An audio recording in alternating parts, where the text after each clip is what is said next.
means give. You gave my soul a live. Love, I can't blame. Feels like a summer flame when you speak my name. Hot summer night. Hot summer night. Hot summer night. Hot summer night. How do I claim our fame in love when love is just a game? Let's frame this moment. Do we dare to give it a name or drive ourselves insane? For the scent of a rose is just as sweet when it's truly, baby, truly so unique. Your name means sweet, combined with mine mean give. You give my soul a live here, and love I can't blame. It feels like a summer flame when you speak my name. Hot summer night. Hot summer night. Hot summer night. Hot summer night. Come on, mommy. Hot summer night. Hot summer night. Hot summer night.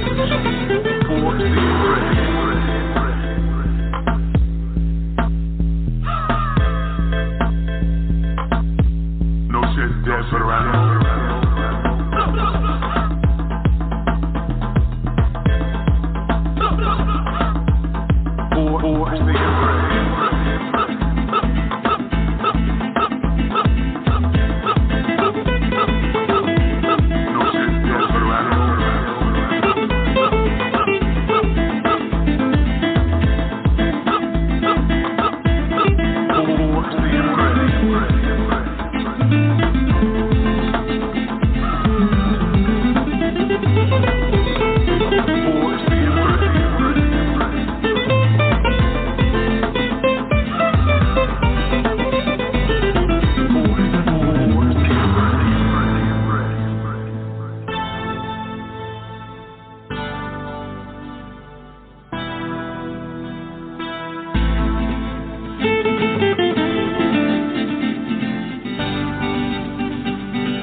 Well, all right. That is Hot Summer Night by Son of Pearl, everyone. All right. So let's get mellow. That's another one of the tracks off of which album is that? Well, Let's Get Mellow is from the Get Mellow album. And it was it's a very easy mellow groove, but I'm in the DC, Baltimore area, and go-go is big, and I love it. It's an instant groove when you hear go-go too. Yeah. So I kind of wanted to mix that over with my R&B vibe, and it kind of tells a story of when you had that long week and you got that weekend with your love, and you just hanging out and y'all just getting mellow, y'all just doing your thing, and you wake up, you start grooving on Friday, and you wake up, it's like, oh, it's Saturday. So now you bouncing through the city, you're hanging out, and all you want to do is get mellow, whatever way you want to get mellow, so right. That's what it's really about, Yeah, I really love it. I really love that track, and I just want to let the listening audience know that I'm just now learning about Son of Pearl, and I have researched and checked all your music and your albums. You've been putting out music since, what, 2014, 2015? Yeah, I've been pretty prolific with it. I had been doing music before then, but What really kind of spurred this type of vibe for me was right before the pandemic. I wanted to see just how much quality music I can, kind of put out there on the airwaves. So on my birthday in 2020, I released a single called "It's Called My Name," back with another tune called "The Thirst." And it did okay. It did okay, and I was really happy. It was kind of like a KO, kind of like a knockout, I like it. So it was really good. Then after that, I decided, okay, let's see what we really got going on. So, of course, the holidays came along. I released a holiday tune called "Let Me Be Your Present." That was funny because, I just got tired of listening to the same old Christmas songs. I was like, well, I'm going to write me one, Right, I love it, And Valentine's Day came along, so it's been like a whirlwind, basically. Right. Thank you for all that information. Wow. So I would like to ask you this, Teddy. What is that ultimate desire of what you wish all your fans to get out of your music, especially the two new singles that I just got done spinning, Friday Night Blues and Hot Summer Nights? What is your ultimate desire? Well, let me start by saying that I want my fans to use the music in the best way possible. Make it yours. Music has always been my fallback in times of love, war, confusion, heartbreak, joy. It's always been there for me, and it's never let me down. And music never lets you down. You can always depend on a good song, either to bring you up or to help you feel better about a bad situation or to help you feel confident going into something. So ultimately, I would like for them to be able to take it and make it theirs and be able to say, hey, that song by Son of Pearl got me through.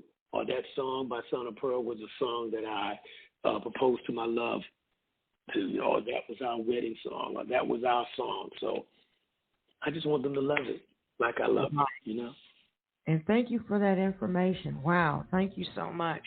Now, I did, as I was going through all your music, I was going through your music for a week.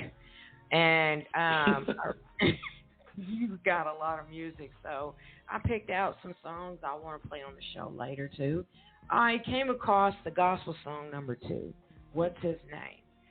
What inspired you to do that track there? And I'd like to ask you, is there any future music projects that you will do another gospel song? Well, that song came about, I think, like whenever you're going through some hard times, hella times, you always kind of turn to a higher source to try to get a bearing, if you're lost. And being a combat decorated vet, those are some hard times on the battlefield. Yeah. So those were times when, you ask God, hey, God, like we all do, okay, hey, if you get me out of this, I swear I'm going to be on point, And I think during one of those missions, I sat down and I kind of hummed that as I was going through, and they say all the talent you have is from God anyway, and I feel like I hadn't been using it the way that probably He wanted me to. So I was like, okay, when I get back, I'm going to do this. So I actually wrote a whole gospel album called Gospel My Way, but I started chopping it up and putting a tune on each other, secular or, R&B album that I was doing.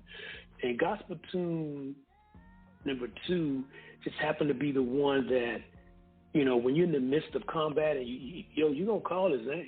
You're going to know what his name is. You know? So that's pretty much the story behind that. Yes. Okay. So I would like to go on and ask you, is there any future music projects in store right now you would like to tease and let us know about? Yes, or I would. any new music you're going to have? Oh, no doubt. First of all, I would like to let you know just next month we're going to have a brand new single that's going to be a limited release. It's called Wonderful. I think I sent you that track also. And it's going to be released on a limited vinyl edition. And it will be in the UK. I am actually signed to a great independent label called 6ix9ine Records, ran by Mr. Pounds, my man Neil Pounds, and He has a great graphic artist, Keith Bears, and we have his main man, Anders, and they do a great job of distributing soulful music. And that single will be released on September the 10th, but it's a limited vinyl edition. And you can find that at 69records.co.uk. And this will be my second release with that label. It's been great. I also have a new album that I'm going to release in November on my birthday, the 14th. Oh. I'm a Scorpio. So that new album is called Eclecticism 1. And it's basically me doing my new age, soulful, soul funk hippie type of thing. You know, I'm really excited about that. I've been excited about all the music I released since last November. Which, as of now, that's about 18 tunes that I released between the November and now. So, but the album Eclecticism has been a long time in the making, and I just wanted to kind of explore my Jimi Hendrix vibe. I love rock and roll. I love rock and roll. I love anything that's going to move you. So that's what we got coming up. Okay. Well, thank you for that information. And go right ahead and give your social media information and the websites where folks can follow you on. Go right ahead. Right, great. You could find me if you really, if you want to get the back catalog and understand the music now. sonofpearl.bandcamp.com is where I direct most people to go, because it's a great site for the independent artists. And I'm on every other platform you can imagine, Spotify, iHeartRadio, Tidal, Amazon.com, YouTube, so you can find me. I'm also on Twitter. That'll be a Neo Soul Bassist, Neo Soul Bassman. And you can find me there. And at Instagram, I'm sonofpearl59. So you can find me on every corner. I'm trying to do it. And thank you for that information, especially because on IG I found you twice or 3 times maybe. I don't know. But and thank you for that information. And how many Facebook pages you have? I know you have a personal page and a music page, correct? Yes. I only have, Tedi Robinson, because, I have my family and my fans. Then I have Son of Pearl just for the music. Right. So either way, they're connected. You can find me. Right. Thank you. Thank you for that information. I would like to ask you about this track that I done fell in love with, Black Licorice Ice Cream. What is the story behind that? What inspired you to do that? Before I spin it, because I am getting ready to spin it. Okay, well, hey, I want you to do that. Well, like I said, I love the blues. And basically, I wanted to be a guitar player like my uncle. My uncle, Scoop Waters, out of Panama City, he was a great guitar player. As a matter of fact, he auditioned for a lot of the old school big bands, like I think he auditioned for Parliament, he auditioned for Sun. He had opportunity to play with Peabo Bryson for a moment, But he came home after the war, and he basically, did his thing at home. Well, he was a great guitar player, and I loved him, man. He used to play this Sirius Gibson guitar, and I just loved the way it sounded, because I always fell in love with West Montgomery, because my mom always played West Montgomery and George Benson records around the house. Yeah. So I loved that part of it, but I showed up late for practice, and my little brother had that spot, and my other brother was the great singer. His name was Will. He's a great singer, so I had to play the bass. So as I kept, trying to evolve as a musician, I picked up the guitar a little bit and noodled around with it, but I usually let my 2 guitar players handle it. Carlos Brickhouse is one, and my other producer out of Thailand, D. Trent Kelly. He has a lot of the guitar work. But when I get a chance to noodle around a little bit, I try to get in there and kind of pick out things to play. So one night sitting around, my daughter, she was telling me about an incident, where maybe somebody had said something about, her skin color or hue or something like that. And I started writing a song where it was like, what you got to realize is that you're unique within your own self. And you are an acquired taste. You are an acquired taste. And, I love all women of the world, but I love my sisters. Yeah. You know? And so, black licorice was always one of those things where people would be like, you eating black licorice? Like, yeah, but once you gave it to them, they was hooked on it. so I was like, oh, okay. And then you got to understand, I was